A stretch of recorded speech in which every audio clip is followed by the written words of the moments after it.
একজন পুরুষ বা স্বামীর যত্ন, প্রেম, ভালোবাসার নজরদারিতে এবং স্ত্রীর একনিষ্ঠ কর্তব্য পালনেই সংসার হয়ে ওঠে জান্নাতের বাগান। এটা আমি বিশ্বাস করি। বিবাহিত মেয়ের জীবনে নতুন করে প্রেম ভালোবাসা একটা গল্পের মতো। গল্পের শেষে কী ঘটেছিল সেটা জানার আগ্রহ প্রত্যেকটা পাঠকেরই থাকে, কিন্তু নতুন জীবনের যে গল্প শুরু হয় একটা বিবাহিত মেয়ের লাইফে, তার শেষ পরিণতি এবং গল্পের শেষে কি ঘটবে সেটা জানার আগ্রহ আর কারো থাকে না। বিবাহিত একটা মেয়ের জীবনে নতুন করে আবার ভালোবাসা আসবে এবং সেই পুরুষটি তাকে ভালোবাসার কথা বারবার বলবে, ভালোবাসার প্রলোভন দেখিয়ে তাকে কবজায় রাখার চেষ্টা করবে। এটা গল্পে সুন্দর, কিন্তু বাস্তবে এই পুরুষ এই বিবাহিত মেয়েকে কখনোই ভালোবাসে না। বিবাহিত কোনো মেয়েকে যদি কোনো পুরুষ ভালোবাসা দেখায়, সেই প্রলোভনে পড়ে কখনো স্বামীকে অবহেলা করবেন না, স্বামীর ঘর ছাড়বেন না। কারণ একজন বিবাহিত নারীকে পুরুষ ভালোবাসা দেখায় কিন্তু আসলে ভালোবাসে না।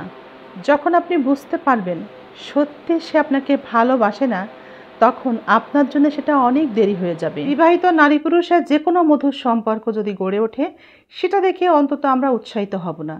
বিবাহিত নারী পুরুষের সম্পর্কে আমরা যত ভালো সম্পর্ক বা ভালোবাসার সম্পর্ক হিসাবে আমরা দেখতে পাই না কেন, আসলে এই সম্পর্কটা সম্পূর্ণ একটা মরীচিকার মতো। বিবাহিত নারী পুরুষের সম্পর্ক স্বার্থ ছাড়া কখনোই গড়ে ওঠে না, আর সেই স্বার্থ সম্পূর্ণভাবে হারাম একটি সম্পর্ক, হালাল কখনোই না। এই ধরনের সম্পর্ক তাই গোপনে গড়ে তোলা একদমই অনুচিত। কারণ এই ধরনের সম্পর্ক গোপনে গোপনে চলতে থাকলে স্বামী স্ত্রীর সম্পর্ক অর্থাৎ দাম্পত্য জীবনে অনেক অশান্তির সৃষ্টি হতে পারে। স্বামী স্ত্রীর মধ্যে যে বিশ্বাস থাকে, সেই বিশ্বাসটা ভেঙে গিয়ে সম্পর্ক অনিশ্চয়তার মধ্যে গিয়ে পড়ে। স্বামী অথবা স্ত্রী যে কেউ যদি এ ধরনের গোপনে গোপনে কোনো নারী পুরুষের সাথে সম্পর্ক চালিয়ে যায় এবং সেটা পরে যদি জানাজানি হয়ে যায়, তাহলে স্বামী স্ত্রীর মধ্যে ভালো সম্পর্ক আর থাকে কিভাবে? এমন গোপন সম্পর্ক জানাজানি হওয়ার পর অনেক সময় কথা বন্ধ হয়ে যাওয়াটাও স্বাভাবিক স্বামী স্ত্রীর মধ্যে। তাছাড়া যে কোনো একজন বিচ্ছেদের ঘোষণা দিতেই পারে। গোপনে গড়ে তোলা সম্পর্কের বিষয়টি যখন জানাজানি হয়, নিজের প্রতি তখন অপরাধী মনে হলেও সবথেকে বেশি কষ্ট দেয় স্বামীর ঘৃণাবোধ। স্ত্রীর প্রতি স্বামীর অবিশ্বাস, অভিমান এবং বিদ্বেষ, এইগুলো যখন একজন স্ত্রী চিন্তা করে, তখন স্বামীর কাছাকাছি সেই পূর্বের মতো সম্পর্ক তৈরি করতে চেষ্টা করাটা অসম্ভব হয়ে পড়ে, প্রায়ই অসম্ভব হয়ে পড়ে। তাই অধিকাংশ ক্ষেত্রে সংসার ভেঙে যেতেই দেখা যায় ডিভোর্স বা তালাকের মতো একটা সিদ্ধান্তে গিয়ে পৌঁছায়, যেটা খুবই দুঃখজনক।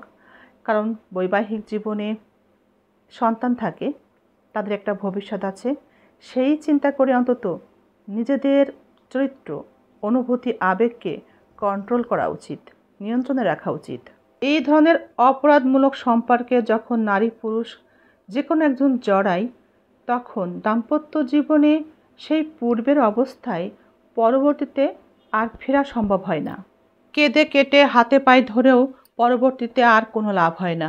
আশেপাশের লোকজন, আত্মীয় স্বজন কেউ কিন্তু এর সঠিক সমাধান দিতে পারে না। একটাই সমাধান থাকে, সেটা হচ্ছে সম্পর্ক থেকে বেরিয়ে যাওয়া। এটাই শেষ সিদ্ধান্ত হয়। কেঁদে কেটে কোনো লাভ হয় না। নিজে অপরাধী বোঝা যায়, কিন্তু নিজের যে ভুলটা, লোভের বশে যে ভুলটা করা হয়, সেই ভুলের খেসারত হিসেবে প্রাপ্য হয় স্বামীর ঘৃণা। স্বামীর ঘৃণা যে জন্ম হয়, অবিশ্বাস জন্ম হয় স্ত্রীর প্রতি, সেটা কখনো আর ঠিক হয় না। নারী অথবা পুরুষ যখন এ ধরনের গোপন কোনো সম্পর্কে লিপ্ত হয়, তখন যতক্ষণ গোপন রাখে ততক্ষণ তাদের বিবেক কাজ করে না, কিন্তু যখন প্রকাশ্যে আসে তখন তারা নিজেদের ভুলটা বুঝতে পারে। ক্ষণিকের মোহেই এই ধরনের সম্পর্কে তারা জড়িয়ে পড়ে। লোভের বশেই কিন্তু এই ধরনের পরকীয়া সম্পর্কে বা গোপন কোনো সম্পর্কে জড়িয়ে পড়ে। কিন্তু সেই গোপন সম্পর্ক যখন প্রকাশ্যে আসে, তখন নারী হোক আর পুরুষ হোক বুঝতে পারে যে দাম্পত্য জীবনের গুরুত্ব কতখানি, একে অপরের জন্যে কতটা গুরুত্বপূর্ণ ছিল। তখন বিবেক জাগ্রত হয়, কিন্তু কিছু আর করার থাকে না। এতটাই একে অপরকে ঘৃণা করতে শুরু করে যে কেউ আর পূর্বের সেই সম্পর্কে ফিরে যাওয়াটা আসলেই পসিবল হয় না। কারণ স্বামী স্ত্রীর সম্পর্কটা এতটাই পবিত্র সম্পর্ক, সেই সম্পর্ক যদি কোনোভাবে অপবিত্র হয় সেটা কিন্তু লুকিয়ে রাখা যায় না। সৃষ্টিকর্তা প্রকাশ্যে আনে, আজ হোক আর কাল হোক।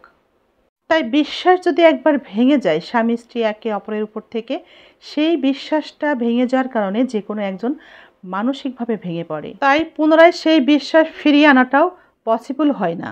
স্ত্রী ভীষণ রাগী, তার রাগ নিয়ন্ত্রণ করতে গেলে সে আরও বেশি রেগে যায়। অথবা স্বামী ভীষণ রাগী, ব্যবহার ভীষণ খারাপ। স্বামী স্ত্রীর সম্পর্কের মধ্যে দুজনের চরিত্র যাই হোক না কেন, দুজন দুজনের প্রতি অতি যত্নশীল হতে হবে, কেয়ারিং হতে হবে। কর্মজীবন শেষ করে স্ত্রীকে সময় দিতে হবে, স্ত্রী স্বামীকে সময় দিবে। দুজন পাশাপাশি থাকবে বাকিটা সময়। একে অপরের প্রতি এই যে ভালোবাসার নজরদারি, এর মধ্য দিয়ে সম্পর্ক ভালো থাকে। একে অপরের প্রতি মায়া মহব্বত টান তৈরি হয়, আর সেখানে পরপুরুষের ভালোবাসা তুচ্ছ হয়ে যায়। নারী অথবা পুরুষ যখনই অলস সময় পার করে, তখনই শয়তান তাদের মাথায় ভর করে। কর্মজীবন শেষ করে একটা মহিলাও কিছুটা সময় হাতে পায়, একজন পুরুষও কিন্তু কিছুটা সময় হাতে পায়। এই সময়ে আমরা যা করে থাকি, টিভি দেখি, না হলে মোবাইল দেখি, অথবা শুক্রবার ছুটির দিন হলে ঘুরতে চলে যাই বন্ধুদের সাথে, কিংবা 2-1 দিন ছুটি পেলে নিজের জেলা বাদ দিয়ে দূরে কোথাও চলে যাচ্ছি বন্ধুদের সাথে। স্ত্রীকে বাসায় রেখে যাচ্ছি একা, অলস সময় পার করছে কিন্তু স্ত্রী। আপনার অবর্তমানে ইবলিশ বা শয়তান সেই সুযোগটা কাজে লাগাবে। আপনার স্ত্রীর মানসিকতা পরিবর্তন করার চেষ্টা করবে। আপনার স্ত্রীর মন মানসিকতাকে ইবলিশ নিয়ন্ত্রণ করবে। প্রতিনিয়ত এভাবে ইবলিশ তার কাজ কিন্তু চালিয়ে যাবে। একইভাবে যদি কোনো স্ত্রী স্বামীকে অবহেলা করতে শুরু করে এবং স্বামীকে পাত্তা না দিয়ে সে নিজের মতো স্বাধীনভাবে চলতে পছন্দ করে, একই ব্যাপার, সেই স্বামীকেও কিন্তু একইভাবে নিয়ন্ত্রণ করবে। একদিন ইবলিশ কিন্তু ঠিকই সাকসেস হবে, হয় স্বামীকে না হলে স্ত্রীকে সে নিয়ন্ত্রণে এনে সম্পর্ক নষ্ট করার চেষ্টা করবে। কারণ দাম্পত্য জীবনের সম্পর্কটা ইবলিশ সহ্য করতে পারে না। এই সম্পর্ক দেখলে ইবলিশের ভীষণ হিংসা হয়, রাগ হয়, সে এই সম্পর্ক ভাঙতে চায়। আর তখনই লোভ, লালসা এবং নির্লজ্জের মতো স্বামী স্ত্রী বিবেকহীন হয়ে অনেক সময় সম্পর্কের যে কোনো একজন এই গোপনীয় কোনো সম্পর্কে জড়িয়ে পড়ে, সে তখন বিবেকহীন হয়ে যায়। স্বামী স্ত্রীর সম্পর্ক তাই টিকসই, মজবুত এবং যদি দীর্ঘস্থায়ী করতে চায়, তবে স্বামী স্ত্রী উভয়েরই এভাবে চলতে হবেই, এর কোনো বিকল্প পথ নাই। আমরা আমাদের কর্মজীবনে অনেক বিজি, তবু যে সময়টা আমাদের হাতে থাকবে সেটা স্বামী স্ত্রী একে অপরকে দিতে হবে। একে অপরের প্রতি এভাবে যত্ন, কেয়ার এবং ভালোবাসা দেখাতে হবে, পাশে থাকতে হবে, বাকিটার সময় পাশে থাকতে হবে, এক বিছানাতে থাকতে হবে। অনেক সময় সন্তানের কারণে স্বামী স্ত্রী বিছানা আলাদা করা হয়, এটা করা যাবে না। সব সময় অবসর সময়গুলোতে একসাথে থাকতেই হবে। সংসারের কাজ হবে স্ত্রী স্বামী দুজনে মিলে গল্প করবে, সংসারের সুখ দুঃখের গল্প, ভবিষ্যৎ প্ল্যান নিয়ে গল্প করতে হবে, সারাদিনের বিভিন্ন বিষয় নিয়ে এভাবে গল্প করে সময় কাটাতে হবে।